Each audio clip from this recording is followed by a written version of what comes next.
On March 4th, 1921, Warren G. Harding was elected as President of the United States of America. He was the first to win this office since the passage of the 19th Amendment the year prior on August 18, 1920. This change to the United States Constitution made that Harding was the first candidate elected into the nation's highest office on the votes of both men and women. But women gaining the right to vote was easier said than done.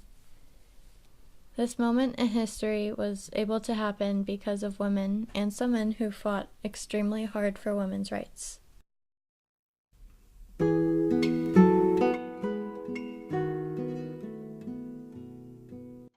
The suffragette movement began in 1848 with the Seneca Falls Convention. Since the founding of the United States of America, the right to vote was never clearly defined in the United States Constitution. The gathering was the first women's rights event to be organized by women. It was meant to be an event to discuss the social, civil, and religious condition of woman, called by the women of Seneca County, New York. Although all of these women deserve respect, one woman at the convention would go on to be a primary leader of the women's suffrage movement. Her Declaration of Sentiments was signed by 68 women and 32 men at the convention, and called for the rights of women to be recognized, especially the rights of women to vote in elections. Her name was Elizabeth Cady Stanton. Born in 1815, she was part of America's abolition movement right before the Civil War and started fighting for the rights of women of all races and ethnicities. One of her quotes was, "The best protection any woman can have is courage." From then on, there were many more meetings and marches for women's rights. Another key ally was Susan B. Anthony. Born on February 15, 1820, into a Quaker family, she also was active to fight for the abolition of slavery.